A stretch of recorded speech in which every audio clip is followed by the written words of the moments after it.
Hello everybody and welcome back to Saxlingham.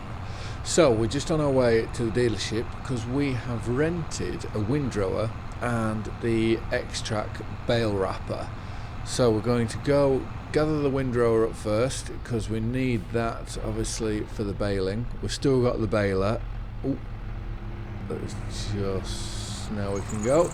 We've still got the baler, so we're going to windrow and then we can bale everything and then look to start wrapping. We will just have to, with the X-Track, we will have to make sure that we move that into the bigger field because we don't want to be taking all the, leading all the bales down to either field because it's a bit of a drive.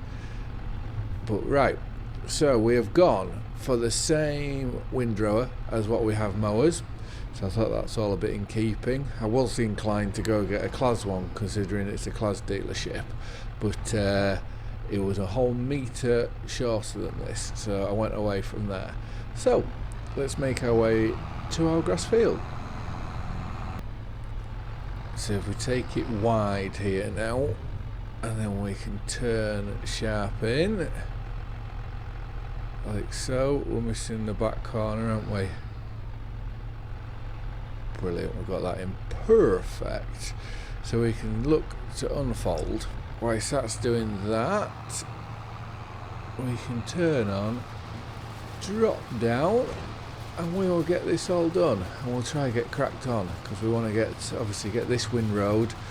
We then have to bale this field, bale the next field, and I'd like to get all the bales moved.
Later, and we have a relatively smart job, especially considering we're not using GPS.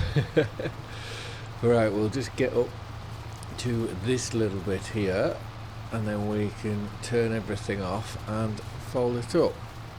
So let's turn off and fold. We'll take this do we take this straight back to the workshop? Oh no, we don't want to be driving over those swaths. Do we take this straight back to the store and bring the X-Track down? Or do we go and move? Because I'd like to move those straw bales over there, but it's finding somewhere to stack them. So I think let's just leave this, we'll just leave this here for now and we'll leave it on the John Deere. Let's turn that off and we will go get our telehandler. We'll get away, or at least we should be able to get away with using the bale tines. Otherwise it would mean that we'd have to go do a trip to the store for some bale spikes, which we will do, and we'll go in our Hilux and trailer. So let's just get this over to all straw bales. So there is two ways we could look to stack and to pick these up. So the first one is we can do them side by side. So let's go like that with one, And then let's find another, and if we put this to the right hand side of it and then drop it down, so let's just get ourselves somewhere near, like so, and then we can drive in and gather both up, so we can either make a stack like this to pick them up. Where can we? Where's probably the best place to stack these? We want them somewhere out the way, but also somewhere that's relatively easy to get to. So I would say, how flat is it here? But if we do them this way, it's going to take a fair bit of the ground. But if we do them this way, this shouldn't be so bad. But that means if we're going like that, we then should really look when we're going to pick these up. I'll show you the other way that we can do these. Is pick the first one up, put it down. Now let's grab that like so. And where is another? Here's a bale. And then with this bale, we can then push that one on the top like that, which means that we can now, that's actually worked out quite well for that bale to drop on top there. We can then go like this, and we can obviously we can stack a bit higher now and keep everything in the same go. I'll put these on top of them so that we've got stacks of 3. I think this will be the quickest of the 2 ways, and for myself I think it'll personally be the neatest of the 2 ways, as long as I can line them up properly. Oh, we're rolling back. So that's... Oh, these older machines are a bit... they are not as responsive as the newer ones.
Just on the edge of the field where the last 2 loads I've done, I've hit it, and it's moved my top bale, which has been well, it's just like real life, I would have said, but if we just go a lot steadier, so I come a bit further up, because I think it's the ground deformation there, which I think you can just see it on my right hand side into the field.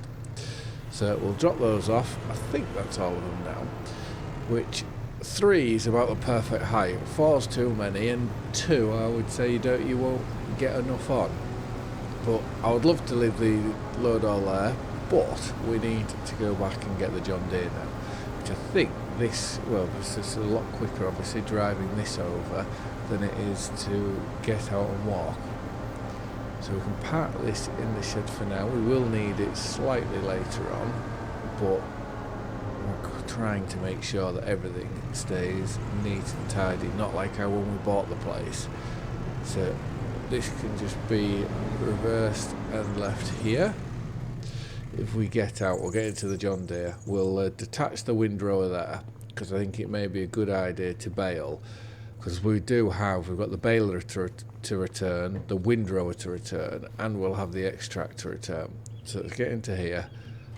Let's drop that off, and we will reverse and get the baler on. And then once all this is baled, we then can return, we can nip the baler back and return it, whilst also gathering up the X-Track at the same time. So then it would just be a trip with the windrower. Put that on. We're still, we've got a lot of straw in there. Do we empty? We best go empty the straw because we don't want, we can't be mixing that in with the hay. So make life really simple, and we will drop it off just here, like so. And with that now out the way, don't roll into the field. With that now out the way, we can look at getting all of our grass baled up.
So the plan, these bales here are what I'm going to earmark for if we get some cattle in the very, very near future.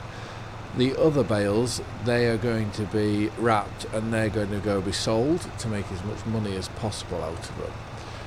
This field, I think it wants ploughing up, and once ploughed up, it then wants to be reseeded with grass to try and maximise our yield out of here. Obviously the grass up at the top there that we cut, that's not, nothing's happening to that because that's going to maybe one day be a production site. So right, we're going to get back to the store, go get to the X-Track, and we'll set it up in here. And the benefit of what we've done, because we walked to work this morning, is the pickup's just there, so we can leave the John Deere with the X-Track here, jump in the pickup to go get the load all, and vice versa, so we can shift sort of vehicles around a bit better. So I think if we just leave this here, it shouldn't be in too bad a spot for them, and then they can gather that up. We can now roll around onto here, pick this up, and then take this to the farm. It's just a shame none of the machinery that we're using today goes onto your linkages, because if that was the case, we'd be able to take two machines back in one go. Is it a car, lorry, anything coming from the left? There is, but if we're quick enough, we can get out in front of it. Right, we will head back to that grass field and look to get this set up. So if I remember rightly, the bit that I'm attached to, that's where they roll out. So we want to pull, well, first off, where do we want these to be stacked? I think because this is a straight edge on the left, I think this is where we want to roll them, and it doesn't matter too much if we do come in here with a plough and they're still here. So let's drop that there, and we just need to get the John Deere out of the way. So for all intents and purposes, that can now stay there. We'll go jump in the pickup and bring our telehandler down. Again, this is the problem with obviously working on your own. You're sort of just trying to make do as best you can. So let's leave that there. We'll go jump into the telehandler, and then yeah, we'll have to, once we've done this field, we can set everything up in this top field, and it means we can then take the pickup back down to go get a vehicle. Well, we can take the pickup and leave it at the house, which will just mean that we will, when today's work comes to an end, and when we do go home, we'll just have to walk from most likely this yard, so it's not too bad. And it's a nice little walk going down this track. It's very picturesque. Right, so let's turn into here, and then we need to have a look at getting this set up now for our bales. So let's just go to, here's the control panel. So we need to turn it on, unfold it, and I would imagine that would be it. Let's go try. Let's go grab our first bale. So the only thing with this is you can only do one bale at a time. You can't double stack. So let's go to here. Let's see, and I'm hoping I went for the black wrapping. I can't remember, but I'm nigh on certain I did ask for black wrapping. So we put that in, pull it off. Is that going down? Yes. Brilliant. Well, we will look to get these wrapped, which I don't know how long it will take, but we'll certainly soon find out.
So that should be fairly lucrative, us cutting this, considering it was just a spur of the moment thing, because each bale's 7,500 litres, and I don't know how many bales we've got there, but it could result in over 100,000 litres of silage, all of this, and we haven't, what will we spend? If we've spent 3,000-4,000 on leasing all the equipment, obviously remember the baler's completely free because that was paid for by the contract we did for Walter. So I think that's not a bad deal. I don't think there'll be any windrowing jobs, so we don't want to keep that and incur any extra charges. So I think let's leave this. This can now go back in here and be parked up. I'll just put the tyres down on the floor to make sure it's safe, so no one, although it's only me, but so no one can trip up. And we will go turn off the wrapper and we can put it back onto the John Deere. So if we press that button on the control panel, which is just here, that wraps and pushes them off for me. And then with the little engine in it, we can just roll it back just to make life a bit easier, so that when we do now fold it up, we'll turn the engine off first. We can now go get the John Deere and put the John Deere on, and then it's going to be a slow job of we have 2 items to return. So what we really need to think about is there anything else that we need to lease from the dealership? Because we might as well, as we're going to drop an item off, we might as well at the same time pick it up. So let's just attach this onto here like so. And there's still plenty of bale wrap in there. It's just a shame we've got no more to do. And we will just pull this into the ad. And I think for the time being, we will call it a do, and we will wait for the next episode, which we are hoping that if the dealership has something in, we are going to, if we just pull out our map. So the plan is we need to get an environmental score on 38 and 39, and I would like to look at ploughing out 69 and getting a score on there, and then making this into a grass field. That's the plan, and that's where we'll probably go next episode. So that will most likely be that if we take this back and the windrower back, we can look at leasing a plough and the Isaria Scout, which will be able to get both of them on, because that can go on the front linkage. But anyways, thank you very much for watching. I hope you've all liked and enjoyed the video, and I will see you again in the next one. Bye for now.